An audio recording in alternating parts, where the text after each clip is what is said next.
17 de janeiro de 1945, bem acima da costa congelada de Honshu, Japão. O ar a 30.000 pés não tinha calor, nem misericórdia. Era um reino onde a respiração se cristalizava antes de sair dos pulmões, onde o aço se contraía e os rebites rangiam sob pressões desconhecidas para os homens presos à terra. Nessa atmosfera rarefeita, onde o céu se aprofundava para um preto-violeta, mesmo ao meio-dia, uma formação de gigantes prateados desenhava rastros de condensação nos céus invernais. Fortalezas Boeing, 29, cada uma catedral de alumínio e ambição, cada uma carregando 10 toneladas de fúria incendiária em direção ao coração do Império Japonês. Abaixo delas, invisíveis através da camada de nuvens que cobria o arquipélago como um sudário, as cidades do Japão continuavam suas rotinas matinais, alheias ao fato de que a indústria americana havia alcançado alturas que suas defesas não podiam alcançar. Na cabine de comando da aeronave líder, padrões de gelo se formavam nas janelas internas apesar da pressurização da cabine, aquela inovação milagrosa que permitia aos homens respirar e lutar em altitudes que os matariam em minutos. As mãos do piloto, enluvadas contra o frio penetrante que vazava por todas as frestas, repousavam firmemente nos controles conectados a 4 motores, Wright R3350, cada um gerando 2.200 cavalos de potência, cada um representando mais capacidade de produção do que fábricas japonesas inteiras. O bombardeiro jazia de bruços na parte frontal de plexiglass, sua respiração embaçando a mira Norden, um dispositivo tão secreto, tão revolucionário, que era guardado com mais cuidado do que os segredos atômicos reunidos nos desertos do Novo México. E nas posições das metralhadoras laterais, os homens vasculhavam o céu vazio, sabendo que nenhum caça inimigo poderia alcançá-los ali, naquele santuário, na estratosfera que a engenharia americana reivindicara como território exclusivo. Em algum lugar muito abaixo, nas bases de caças espalhadas ao redor de Tóquio, os pilotos japoneses receberam o alerta. Os operadores de radar, com equipamentos rudimentares para os padrões americanos e estações improvisadas a partir de departamentos de física de universidades, detectaram a formação se aproximando. Os números não faziam sentido. As leituras de altitude oscilavam e saltavam. 28.000 pés, 29.000, 30.000. Impossível. Nenhuma aeronave conseguiria manter operações em tais altitudes. O radar devia estar com defeito, distorcido pelas condições atmosféricas ou talvez por alguma nova tecnologia de engano americana, mas os observadores visuais confirmaram. Rastros de condensação traçavam linhas brancas no alto céu de inverno, muito altos, muito inalcançáveis, muito além do alcance de qualquer caça, do arsenal da Força Aérea, do Exército Imperial Japonês. Os pilotos decolaram mesmo assim, sempre decolavam. O dever exigia, a honra demandava, e a alternativa, aceitar a impotência enquanto bombardeiros inimigos violavam o espaço aéreo sagrado sobre o reino do imperador, era psicologicamente impossível. Correram por pistas de pouso congeladas, seus macacões de voo inadequados para o frio de janeiro, seus cachecóis esvoaçando como estandartes de guerreiros medievais. Subiram em cabines ainda aquecidas pelos cuidados da equipe de solo. Nakajima, Ki-43, Hayabusas, Kawasaki, Ki-61 Hiryus, nem o ocasional interceptor Mitsubishi J-2M Raiden, os melhores caças que a indústria japonesa podia produzir no 4º ano de uma guerra que consumira a capacidade industrial da nação como uma febre que consome um corpo. Os motores ganharam vida com um chiado, fumaça azul jorrando dos escapamentos. Os aceleradores foram abertos, as hélices cortaram o ar invernal e, um a um, os caças decolaram das pistas ladeadas por montes de neve e posições antiaéreas. Subiram agressivamente, os motores berrando em potência máxima, os pilotos impulsionando suas máquinas em direção às altitudes de interceptação que haviam calculado com base em operações normais de bombardeiros. 15.000 pés. A altitude em que esperavam encontrar os americanos. 20.000 pés, onde o ar já se tornava perigosamente rarefeito e o desempenho dos motores se deteriorava. 25.000 pés, onde suas aeronaves tremiam e lutavam, onde os pilotos ofegavam apesar das máscaras de oxigênio, onde os Ki-43 e Ki-61 se aproximavam de seus tetos de serviço absolutos, e mesmo assim os B-29 sobrevoavam-nos. Os pilotos japoneses agora podiam vê-los, cruzes escuras contra nuvens altas, deixando rastros brancos que zombavam de sua impotência. Puxaram os manches tentando extrair mais 300 metros de aeronaves que já tremiam à beira da perda de sustentação aerodinâmica. Alguns conseguiram subir 27.000 pés antes que seus motores parassem privados de oxigênio, superaquecidos pelo excesso de potência desesperado. Outros permaneceram estagnados a 26.000 pés, incapazes de subir mais, observando os bombardeiros americanos cruzarem serenamente a 3 quilômetros acima deles, tão inalcançáveis quanto a lua, tão intocáveis quanto deuses. Alguns dos pilotos mais habilidosos, pilotando os interceptores mais modernos, conseguiram breves momentos a 8.500 metros de altitude. Dispararam rajadas longas e desesperadas de canhões de 20 milímetros e metralhadoras de 12,7 milímetros, observando seus projéteis traçadores descreverem arcos ascendentes e caírem milhares de metros antes de atingirem seus alvos, puxados pela gravidade, muito antes de alcançarem a formação americana. Era como atirar em nuvens, em sonhos na injustiça fundamental de um inimigo cuja capacidade industrial podia fabricar imunidade à retaliação. Então, suas aeronaves estolaram, os motores tossindo, as fuselagens tremendo, e elas caíram em uma atmosfera mais densa, derrotadas não por táticas superiores ou coragem, mas pela brutal matemática da cilindrada do motor, da eficiência do turbocompressor e das relações de peso estrutural.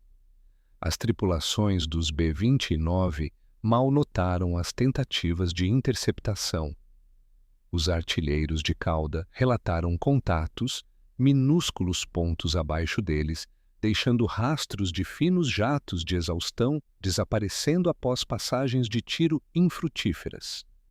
As formações nunca vacilaram, nunca se dispersaram, nunca desceram para o caldeirão do combate em baixa altitude, onde os caças japoneses se destacavam. Simplesmente continuaram em direção aos seus alvos, aproveitando as correntes de jato que sopravam nessas altitudes, ventos que os impulsionavam em direção a Tóquio a velocidades superiores a 640 km por hora.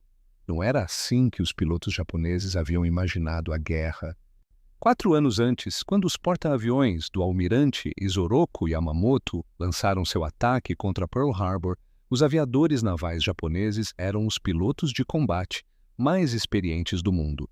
Eles aprimoraram suas habilidades nos céus da China, aperfeiçoando táticas contra adversários inferiores e desenvolvendo uma aura de invencibilidade que permeava toda a força aérea da Marinha Imperial Japonesa. Seus caças Zero, formalmente designados Mitsubishi A6M, mas conhecidos por todos os pilotos aliados por seu codinome, representavam o que havia de mais moderno em design de caças em dezembro de 1941. leves, manobráveis, armados com canhões de 20 milímetros e dotados de um alcance extraordinário, os Zeros superavam todos os caças americanos que encontravam no primeiro ano da guerra. Os pilotos que os pilotavam eram fruto de um sistema de seleção e treinamento tão rigoroso que apenas alguns sobreviviam para conquistar suas asas. Eram samurais do ar, imersos nas tradições do Bushido, que enfatizavam a honra acima da sobrevivência, o ataque acima da defesa, a força espiritual acima da vantagem material. Acreditavam, com a fervorosa certeza da fé religiosa, naquele espírito de luta, naquela qualidade inefável que os japoneses chamavam de seishin, podiam superar desvantagens numéricas ou tecnológicas. Eles provaram isso na China, onde formações japonesas, em menor número, derrotavam rotineiramente forças chinesas maiores. Eles confirmaram isso em Pearl Harbor, onde seu ataque surpresa paralisou a frota do Pacífico americana. Demonstraram isso novamente nas Filipinas, nas Índias Orientais holandesas, na Malásia, em todos os lugares por onde as forças do Sol Nascente avançaram naqueles meses eufóricos do início de 1942, quando o Império Japonês se expandiu a uma velocidade sem precedentes na história militar. Nos primeiros confrontos, os aviões americanos pareciam confirmar as suposições japonesas sobre a decadência e a inadequação industrial do Ocidente. Os caças Brewster Buffalo que os britânicos pilotavam na Malásia eram verdadeiras armadilhas mortais, lentos e desajeitados contra o ágil Zero. Os Curtiss P-40 Warhawks, nas Filipinas e na China, exigiam uma disciplina tática específica para sobreviver aos ataques japoneses. Apenas ataques em mergulho, nunca manobras de aproximação, sempre mantendo a vantagem de velocidade. Os primeiros bombardeiros americanos, os Martin B-10 e os Douglas B-18, eram projetos obsoletos que os caças japoneses destruíam com uma facilidade desprezível. Mesmo com o surgimento de aeronaves americanas mais modernas, estas pareciam confirmar os preconceitos existentes. O Grumman F-4F Wildcat era mais resistente que o Zero, porém mais lento e menos manobrável. O Bell P-39 Airacobra, com seu incomum motor central, mostrou-se praticamente inútil em combates no Pacífico. O Boeing B-17 Flying Fortress, tão alardeado pela publicidade americana, revelou-se vulnerável em ataques a médias altitudes sem escolta de caças, com suas formações sendo dizimadas por interceptores japoneses agressivos que aprenderam a atacar de frente, por baixo, em ângulos que minimizavam a exposição ao fogo defensivo. Os pilotos japoneses entraram em 1942 convictos de que os pilotos americanos não possuíam a mesma habilidade, dedicação e força espiritual. As aeronaves americanas pareciam priorizar a blindagem e o poder de fogo em detrimento do desempenho. As escolhas de nações que valorizavam a sobrevivência individual em detrimento da vitória coletiva, que construíam máquinas para homens amedrontados em vez de guerreiros. O Zero não possuía blindagem, tanques de combustível autovedantes ou sistemas redundantes. Cada grama de peso economizado se traduzia em desempenho, alcance e capacidade de escoltar bombardeiros em território inimigo ou patrulhar vastas extensões oceânicas. Os pilotos japoneses aceitavam a vulnerabilidade que isso criava porque não pretendiam ser atingidos. A espada de um samurai não tinha bainha, lembravam a si mesmos. Por que suas aeronaves precisariam de proteção quando a habilidade superior impediria o inimigo de acertá-las? Essa filosofia, essa fusão de doutrina tática A valores culturais e escolhas tecnológicas dominou o pensamento japonês sobre o combate aéreo ao longo de 1942 e até 1943. Sim, os americanos estavam começando a produzir aeronaves em números impressionantes. Sim, seus pilotos estavam aprendendo lições duras e desenvolvendo táticas mais adequadas aos seus equipamentos, mas a superioridade numérica podia ser superada pela habilidade, e as táticas podiam ser neutralizadas pela agressão. O experiente corpo de pilotos japoneses, essa reserva insubstituível de veteranos de combate, manteria a linha de frente enquanto o Império consolidava suas conquistas e se preparava para a inevitável paz negociada que confirmaria o domínio japonês na Ásia. Ninguém no comando militar do Império Japonês, nem mesmo o pessimista Yamamoto, que havia estudado em Harvard e compreendia a capacidade industrial americana, entendia completamente o que estava sendo construído nas fábricas do outro lado do Pacífico. Eles sabiam que os Estados Unidos eram um país grande, rico e populoso.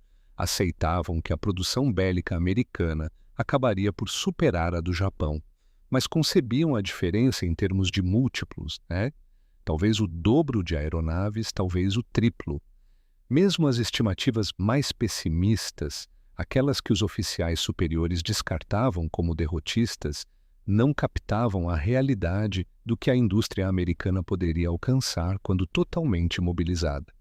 Os números, quando finalmente se tornaram claros, ou pareciam propaganda, como as impossibilidades matemáticas que caracterizavam a ostentação americana em 1943, enquanto o Japão lutava para produzir 8.000 aviões de combate. Os Estados Unidos fabricaram 85.000. Em 1944, com a produção japonesa em colapso devido aos bombardeios estratégicos e à escassez de recursos, as fábricas americanas entregaram 96.000 aeronaves militares. A disparidade não era de 2 para 1 ou 3 para 1. Era mais de 10 para 1. E, em algumas categorias, as proporções se aproximavam do infinito porque o Japão havia parado completamente de produzir certos tipos de aeronaves, mas a quantidade por si só não contava toda a história. Os pilotos japoneses podiam aceitar estar em desvantagem numérica. A tradição do Bushido celebrava as últimas resistências, as derrotas gloriosas, a vitória espiritual da coragem contra probabilidades esmagadoras. O que quebrou o espírito e quebrou o que destruiu a fé em Seishin. Superar a desvantagem material significava enfrentar aeronaves americanas que não eram apenas mais numerosas, mas também tecnologicamente superiores, de maneiras que anulavam a necessidade de habilidade e coragem. O Lockheed P-38 Lightning surgiu no Teatro de Operações do Pacífico no final de 1942, e os pilotos japoneses inicialmente o descartaram como mais um projeto americano pesado e desajeitado, mas ao enfrentá-lo em combate, descobriram uma aeronave capaz de superar o zero em velocidade, mergulho e subida, além de carregar 4 metralhadoras calibre 50 e um canhão de 20 milímetros. Seu projeto bimotor proporcionava redundância. Os pilotos japoneses observavam incrédulos P-38C retornando para casa com um motor inoperante, sobrevivendo a danos que teriam condenado qualquer caça japonês monomotor. O Lightning operava em altitudes onde os zeros tinham dificuldades, e seu raio de ação em combate excedia qualquer aeronave do arsenal japonês, com exceção das aeronaves de reconhecimento dedicadas. O Vogue F-4 e o Corsair chegou no início de 1943 e redefiniu o que um caça embarcado poderia ser. Impulsionado por um enorme motor Pratt e Whitney R2800, que gerava 2.000 cavalos de potência, mais que o dobro da potência do motor de um Zero, O Corsair podia atingir 724 quilômetros por hora em voo nivelado. Subia como um foguete. Fazia curvas mais rápidas que qualquer caça japonês e carregava 6 metralhadoras calibre 50 com munição suficiente para combate prolongado. Os pilotos japoneses que haviam dominado os céus do Pacífico em 1942 viram-se superados em velocidade, poder de fogo e recursos por um inimigo cujos pilotos estavam se tornando mais habilidosos, mesmo com suas aeronaves cada vez mais capazes. Mas esses eram caças, perigosos, certamente, e desmoralizantes, mas, em última análise, e compreensíveis dentro das estruturas existentes de combate aéreo. O B-29 Super Fortress representava algo diferente, algo que desafiava pressupostos fundamentais sobre o que as aeronaves podiam fazer e o que as defesas podiam alcançar. O Boeing B-29 não era um avião. Não no sentido convencional que os engenheiros japoneses entendiam de projeto de aeronaves. Era um sistema voador, uma integração de tecnologias tão avançadas que o Japão não possuía equivalente a nenhum componente individual, muito menos a capacidade de combiná-los em um todo funcional. A indústria aeronáutica japonesa, que havia produzido o Zero por meio de uma combinação de tecnologia europeia licenciada, engenharia inovadora e redução drástica de peso, não teria conseguido construir um B-29, mesmo que a Boeing tivesse fornecido as plantas completas. A infraestrutura industrial, a precisão de fabricação, os materiais especializados, o conhecimento de engenharia acumulado, nada disso existia no Japão e, em 1944, nada disso poderia ser criado antes que o resultado da guerra fosse decidido. Os números por si só contavam uma história que os oficiais de inteligência japoneses tinham dificuldade em acreditar. Peso máximo de decolagem, 61 toneladas, mais pesado que 10 zeros juntos. Envergadura, 43 metros maior que o primeiro voo dos irmãos Wright. Alcance, 4.800 quilômetros com carga máxima de bombas, suficiente para atingir alvos em todo o arquipélago japonês a partir de bases nas Marianas. A altitude de cruzeiro, 9.100 metros, superior ao teto de serviço de qualquer caça japonês. Cabine pressurizada permitindo que a tripulação operasse de mangas curtas, enquanto voava em altitudes que matariam homens desprotegidos em minutos. Armamento defensivo, 12 metralhadoras calibre 50 em torretas controladas remotamente, apontadas por artilheiros usando computadores analógicos que calculavam os ângulos de avanço e deflexão. E cada sistema representava uma conquista tecnológica que ultrapassava as capacidades atuais do Japão. O motor por si só, o Wright RE-3350 Duplex Cyclone, era uma obra-prima da metalurgia e da engenharia de precisão. 18 cilindros dispostos em 2 fileiras, cada cilindro produzindo mais de 100 cavalos de potência, o conjunto todo gerando 2.200 cavalos de potência na decolagem. Os engenheiros japoneses que examinaram os motores americanos capturados encontraram tolerâncias de fabricação que não conseguiam alcançar, ligas que não conseguiam replicar e sistemas de injeção de combustível que exigiam usinagem de precisão além das capacidades de suas fábricas. As torretas de artilharia controladas remotamente, que pareciam quase mágicas para os observadores japoneses, utilizavam um computador de controle de tiro puramente mecânico, uma maravilha de engrenagens e cames que resolvia equações diferenciais em tempo real. O artilheiro olhava através de uma mira periscópica, rastreava o alvo e o computador calculava para onde os canhões deveriam apontar para atingir um alvo em movimento a partir de uma plataforma também em movimento. O sistema não era perfeito, tendia a emperrar e problemas de convergência às vezes impediam os disparos mesmo quando a solução do computador estava correta, mas sua própria existência representava um nível de integração de sistemas que os projetistas militares japoneses jamais haviam tentado. O sistema de pressurização, por si só, já teria sido uma conquista significativa.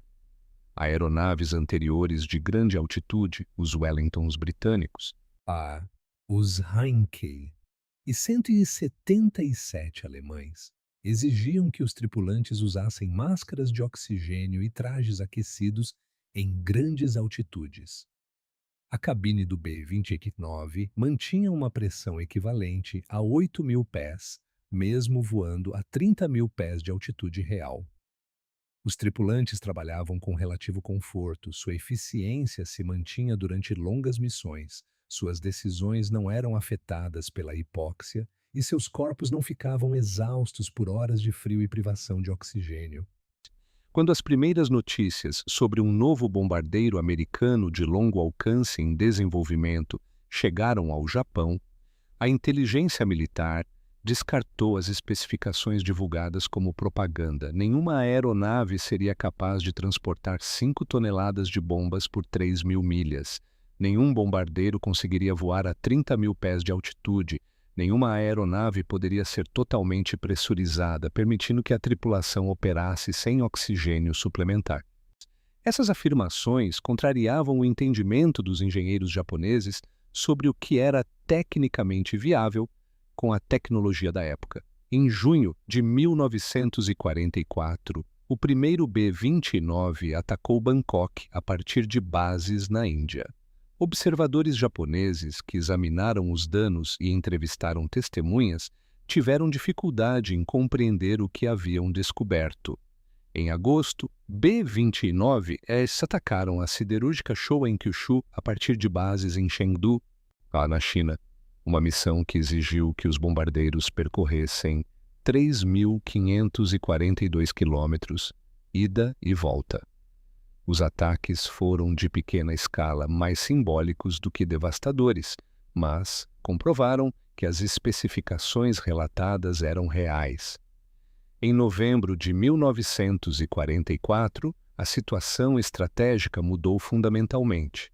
As forças americanas haviam capturado as Ilhas Marianas, Saipan, Tinian e Guam, posições que colocavam Tóquio ao alcance dos bombardeiros B-29. Engenheiros e batalhões de construção transformaram essas ilhas tropicais em enormes bases aéreas, cada uma abrangendo milhares de hectares e com múltiplas pistas capazes de receber aeronaves de 60 toneladas, que decolavam em intervalos de 1 minuto.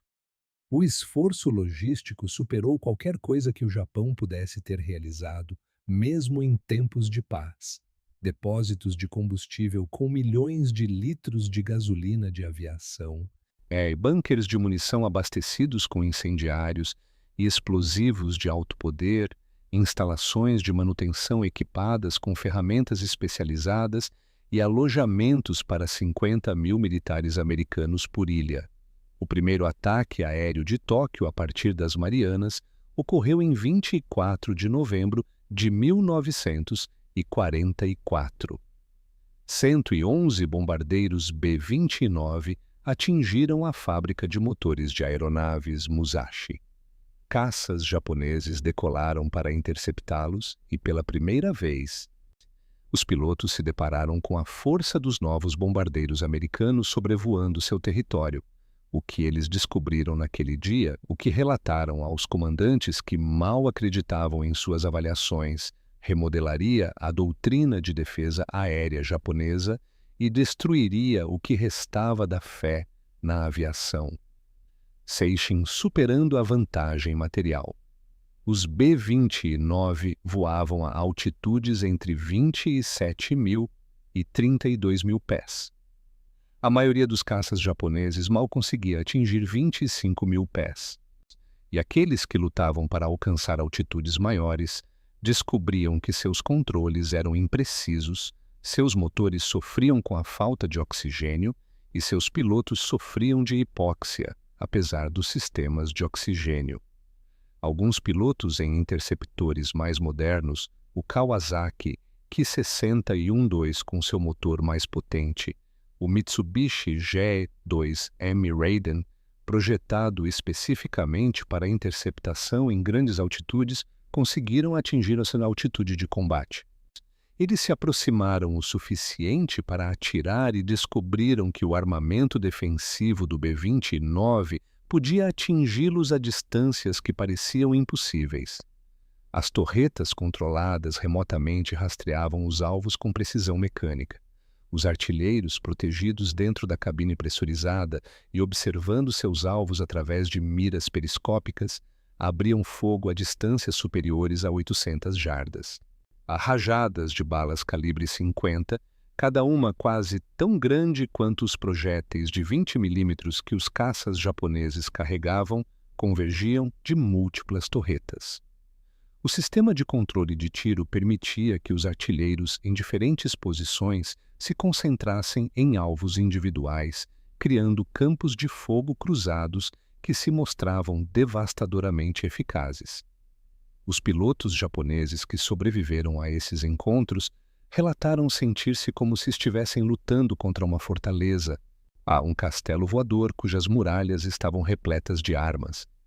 Eles não conseguiam se aproximar o suficiente para uma distância efetiva sem enfrentar uma chuva de fogo defensivo. Se atacassem por trás, as metralhadoras da cauda os alvejavam. Pelas laterais, as torretas dorsal e ventral abriam fogo.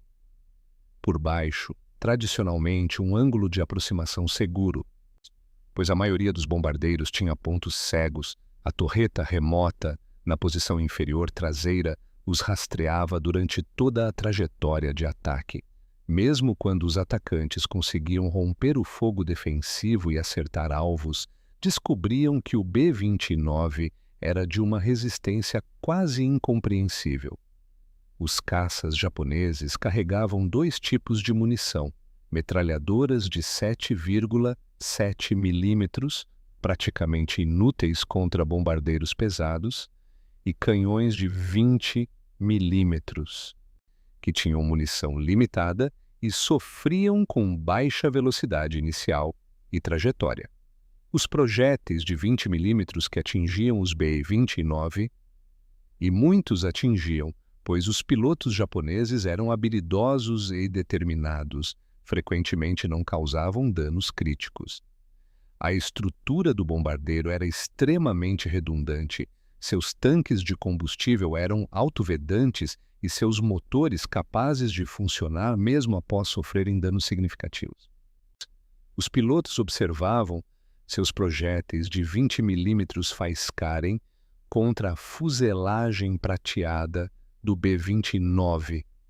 Impactos certeiros, e o bombardeiro continuava voando. Gastaram toda a munição, viram impactos nas asas e na fuselagem, e a formação americana jamais vacilou. Alguns bombardeiros deixavam rastros de fumaça, outros perdiam motores, mas continuavam a atacar, lançavam suas bombas com precisão e retornavam para casa. Os poucos que os caças japoneses conseguiram abater, e houve alguns, pois nem mesmo as vantagens do B-29 garantiam imunidade completa, caíram somente após ataques contínuos de múltiplos caças, ataques que custaram caro aos pilotos japoneses em munição e, frequentemente, em aeronaves perdidas para o fogo defensivo. Em janeiro de 1945, quando aquela formação de B-29 cruzou a costa de Honshu a 30 mil pés, os pilotos de caça japoneses já haviam aprendido o cálculo brutal da interceptação de bombardeiros em alta altitude. Eles haviam perdido a nata de seus pilotos experientes restantes, tentando impedir ataques que se tornavam cada vez mais frequentes. Tóquio, Nagoya, Osaka, Kobe, todos os centros industriais ao alcance. Desenvolveram novas táticas, ataques frontais em massa, com múltiplos caças, mergulhando de cima tentando interceptar os bombardeiros durante seus ataques quando voavam em linha reta e nivelada. Equiparam algumas aeronaves com foguetes improvisados e canhões de grosso calibre, armas que podiam causar danos críticos com um único impacto, mas que eram difíceis de mirar e reduziam o desempenho da aeronave. Nada funcionava de forma consistente. O problema fundamental não era a tática ou a coragem. Os pilotos japoneses tinham ambas em abundância, mas sim a física básica e a capacidade industrial. O B-29 operava em uma faixa de altitude onde os caças japoneses não conseguiam engajá-lo efetivamente. Os poucos interceptadores capazes de atingir 9.000 metros mal conseguiam manobrar nessa altitude e não conseguiam manter operações ali por mais de alguns minutos. Enquanto isso, o B-29 cruzava confortavelmente, sua tripulação sob pressão, aquecida e eficiente, seus motores funcionando suavemente no ar rarefeito para o qual foram projetados. O impacto psicológico sobre os pilotos japoneses, homens que começaram a guerra confiantes em sua superioridade, que abateram centenas de aeronaves inimigas nos primeiros anos do conflito, não pode ser subestimado. Eles estavam experimentando a mesma impotência que os pilotos americanos, britânicos e holandeses sentiram em 1942 ao enfrentar os Zeros. A angustiante constatação de que o inimigo possuía equipamentos que anulavam a habilidade e a coragem. Mas, enquanto os pilotos americanos em 1942 podiam esperar aeronaves melhores em breve, podiam ver a mobilização industrial que eventualmente lhes forneceria Corsair, Lightnings e Mustangs, os pilotos japoneses em 1945 sabiam que nenhuma salvação estava a caminho. No início de 1945, a indústria japonesa estava em colapso sob o peso dos bombardeios estratégicos, da escassez de recursos e de uma infraestrutura de produção que jamais alcançara a sofisticação industrial americana ou alemã. Os caças mais modernos em desenvolvimento, o Kawasaki Ki-10 e o Mitsubishi J2, Haiden em suas versões aprimoradas, representavam melhorias incrementais, não avanços revolucionários. Nenhum deles conseguia igualar a altitude operacional do B-29 com margem de desempenho suficiente para um combate eficaz. Os jatos em desenvolvimento, o Nakajima, Kika e outros inspirados em projetos alemães, ainda estavam a anos de distância do emprego operacional e provavelmente chegariam tarde demais para fazer diferença. Entretanto, os ataques dos B-29 se intensificaram. O general Curtis LeMay, ao assumir o comando do 21º Comando de Bombardeiros em janeiro de 1945, revolucionou a campanha de bombardeio ao substituir os ataques de precisão em alta altitude por ataques incendiários em baixa altitude. Seu raciocínio era friamente lógico. As cidades japonesas eram construídas principalmente de madeira e papel, densamente povoadas e vulneráveis a incêndios. O bombardeio de precisão em alta altitude, ao estilo europeu, estava se mostrando ineficaz devido às condições climáticas, aos ventos da corrente de jato e à dispersão dos alvos. Mas os ataques noturnos em baixa altitude, com bombas incendiárias, poderiam criar tempestades de fogo que devastariam bairros urbanos inteiros. O primeiro teste das novas táticas de LeMay ocorreu em 9 de março de 1945. Mais de 300 bombardeiros B-29 atacaram Tóquio a altitudes entre 1.500 e 2.100 metros, muito abaixo do que os caças japoneses esperavam. Eles lançaram quase 2.000 toneladas de bombas incendiárias, bombas de fragmentação M69, que espalharam centenas de submunições de 2,7 quilos recheadas com gel de napalm. Os resultados superaram até mesmo as expectativas de LeMay. 39 quilômetros quadrados de Tóquio foram queimados. Pelo menos 80 mil pessoas morreram, possivelmente mais de 100 mil. 1 milhão de moradores ficaram desabrigados. O incêndio gerou ventos superiores a 110 quilômetros por hora, ventos que alimentaram as chamas e as espalharam por aceiros e canais que deveriam conter os incêndios urbanos. Caças noturnos japoneses decolaram para interceptar o ataque, mas se viram sobrecarregados pelo número de atacantes e confusos com a aproximação em baixa altitude para a qual não haviam treinado. Alguns B-29 foram abatidos, 14 perdidos dos 334 atacantes, uma taxa de perda de 4% sustentável considerando o impacto avassalador alcançado. Mas a maioria dos bombardeiros completou suas missões e retornou às Marianas, onde as equipes de solo os reabasteceriam para o próximo ataque. A campanha de bombardeios incendiários expandiu-se para todas as principais cidades. Nagoya, Osaka, Kobe e Yokohama, um a um, os centros urbanos japoneses foram consumidos pelas chamas. No verão, as forças de LeMay estavam ficando sem alvos. Cidades pequenas, vilas que mal justificavam a designação de centros industriais, receberam cargas incendiárias porque todos os outros alvos importantes já haviam sido destruídos. As defesas aéreas japonesas, nunca adequadas para deter os ataques, desmoronaram ainda mais à medida que a escassez de combustível impedia os voos. Pilotos experientes morriam em tentativas desesperadas de interceptação e a manutenção se tornava impossível sem peças de reposição ou ferramentas. Os pilotos japoneses que lutavam contra os ataques incendiários em baixa altitude encontravam missões taticamente mais fáceis, mas psicologicamente devastadoras. Agora, eles conseguiam alcançar os bombardeiros e atacá-los em altitudes onde suas aeronaves tinham bom desempenho.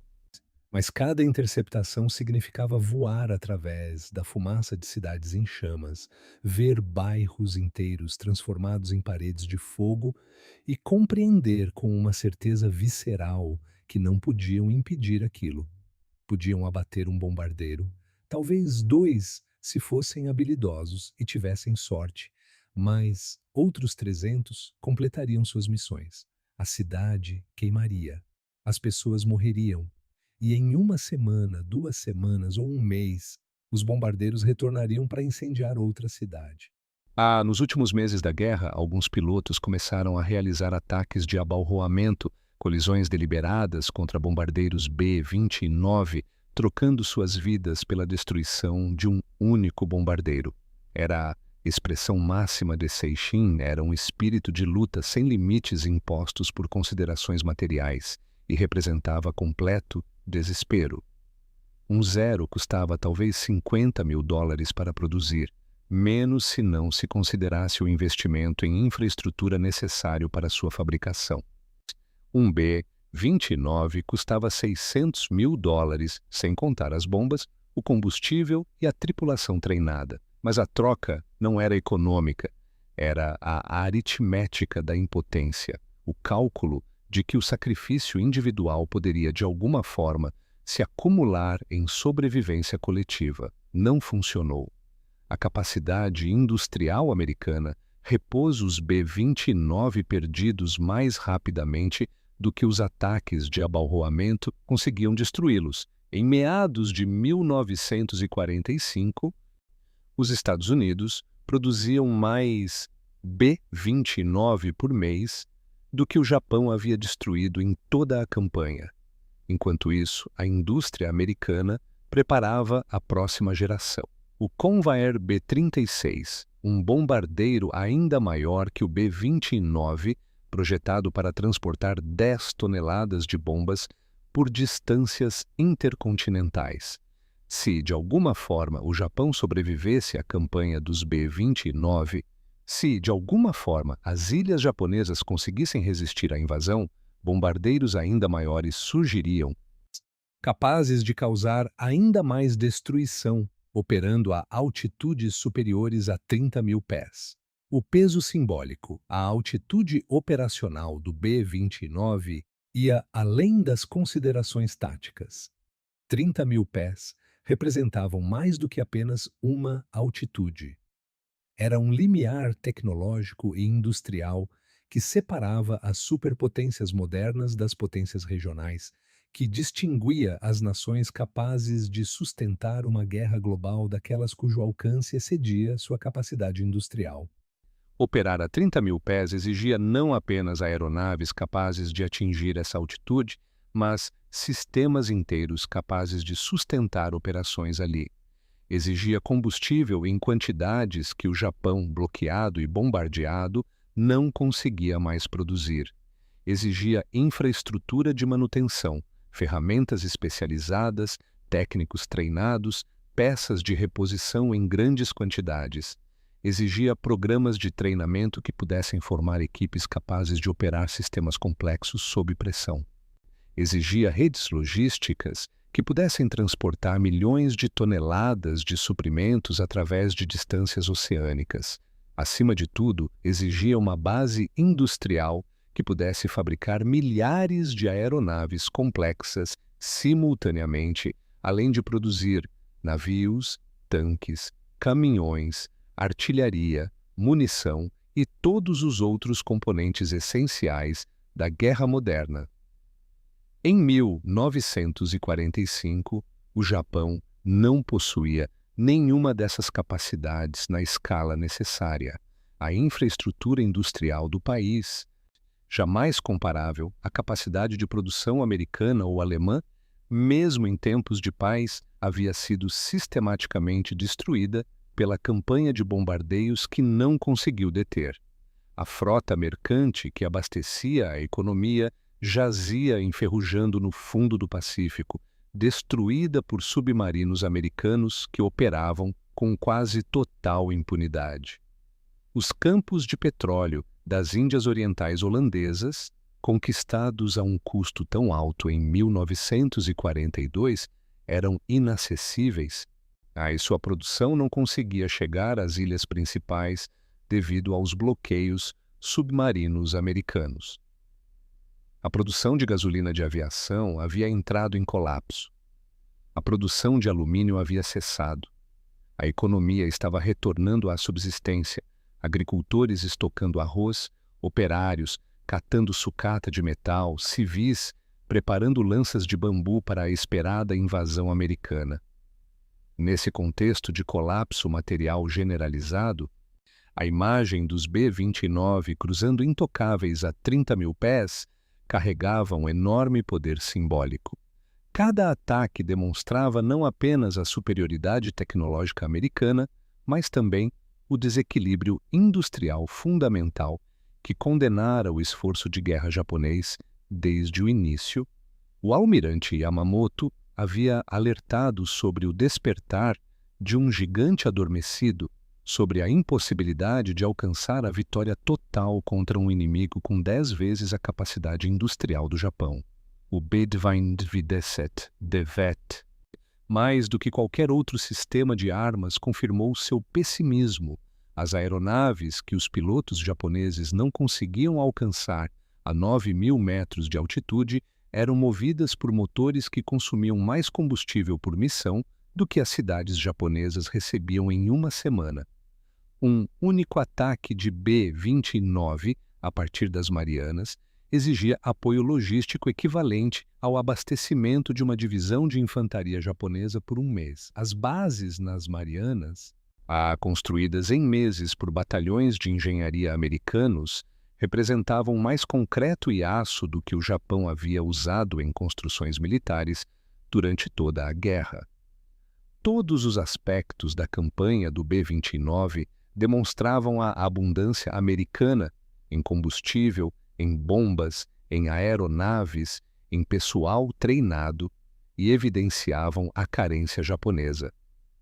Para os pilotos japoneses que iniciaram a guerra confiantes na filosofia Bushido, convictos de que o espírito poderia superar a desvantagem material, O B-29 representou a refutação dessa fé. Podiam ter todo o espírito de luta do mundo, toda a coragem, toda a habilidade tática, e ainda assim não conseguiam alcançar os bombardeiros a 9.000 metros de altitude.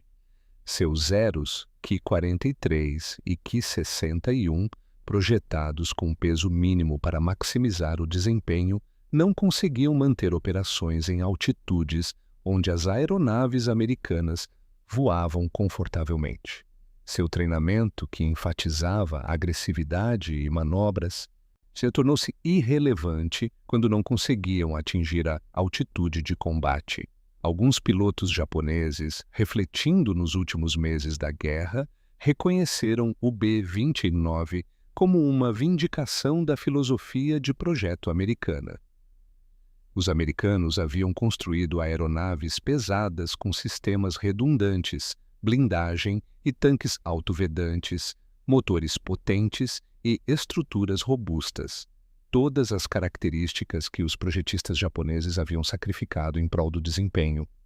Os americanos aceitaram as penalidades de peso e complexidade porque sua capacidade industrial podia superar essas desvantagens por meio de motores melhores, melhor fabricação e melhor logística. O P-51 Mustang, com seu motor Rolls-Royce Merlin, fabricado sob licença nos Estados Unidos, podia superar um zero em desempenho, carregando mais munição, mais combustível, mais de tudo. O F-6F Hellcat, construído com foco na eficiência de fabricação, foi produzido em quantidades que sobrecarregaram as defesas japonesas, mesmo que caças japoneses individuais pudessem igualar ou superar seu desempenho.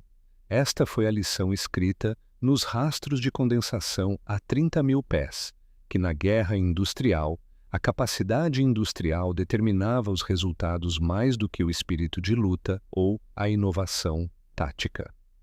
As tradições guerreiras do Japão, sua ênfase cultural na honra e no sacrifício, a sua sofisticação tática desenvolvida ao longo de anos de combate na China, tudo isso se tornou irrelevante quando o inimigo podia bombardear de altitudes inacessíveis aos defensores, podia repor as perdas mais rapidamente do que as sofria e podia sustentar campanhas que destruíam progressivamente a capacidade de resistência do defensor. O fim, quando chegou, não veio dos B-29 que os pilotos japoneses não conseguiam alcançar, mas sim de uma modificação do B-29 que carregava uma arma cuja existência invalidava todas as categorias anteriores de poder militar. Em 6 de agosto de 1945, um único B-29, chamado Enola Gay, lançou uma bomba atômica sobre Hiroshima. 3 dias depois, outro B-29 fez um pouso forçado. Boxcar Nagasaki foi destruída com uma segunda arma atômica. Cada bomba, em segundos, causou uma devastação que teria exigido centenas de ataques convencionais de bombardeiros B-29 juntas. Elas demonstraram que o limiar tecnológico que separava a capacidade industrial americana das capacidades japonesas não era meramente quantitativo, mas qualitativo, que a ciência e a indústria americanas haviam criado armas que pertenciam a uma categoria diferente de capacidade destrutiva. Os pilotos japoneses nunca interceptaram essas missões atômicas. Voavam a uma altitude intocável de 30.000 pés, cruzando acima do alcance dos defensores, que a essa altura já haviam aprendido a futilidade de tentar interceptá-las em grandes altitudes. Os caças que decolaram em resposta nunca alcançaram a altitude de combate antes da detonação das bombas. A guerra terminou 6 dias após Nagasaki, com o pronunciamento do imperador Hirohito pelo rádio, explicando que a situação da guerra evoluiu não necessariamente a favor do Japão e que o inimigo começou a empregar uma nova e cruel bomba. Naqueles últimos dias, enquanto os líderes militares japoneses debatiam os termos da rendição e os linha dura tramavam golpes para impedir a aceitação, os B-29 continuavam suas missões. Lançavam panfletos alertando sobre ataques iminentes, demonstrando a absoluta confiança que os comandantes americanos sentiam em sua superioridade operacional. Atingiam alvos sem temer uma interceptação eficaz. Voavam para onde quisessem, quando quisessem, em altitudes inacessíveis às defesas japonesas, levando consigo uma destruição da qual as cidades japonesas não poderiam escapar. Os pilotos que haviam lutado contra eles, os sobreviventes de uma campanha que matara ou exaurira a maioria dos aviadores experientes do Japão, ficaram com as lembranças de máquinas impossíveis em altitudes inalcançáveis. Lembravam-se dos rastros de condensação a 30.000 pés, aquelas linhas brancas riscadas no céu de inverno como marcas em um livro-razão, como registros de dívidas impagáveis. E lembravam-se da impotência de ver os bombardeiros inimigos sobrevoando-os, intocáveis, invioláveis, causando destruição que sua coragem não conseguia impedir. Anos depois, quando a ocupação terminou e a indústria japonesa se reconstruiu sob a orientação americana, ex-pilotos de caça viram Boeing 747 decolando do aeroporto de Haneda, em Tóquio, aviões comerciais pressurizados transportando empresários e turistas para destinos em todo o Pacífico.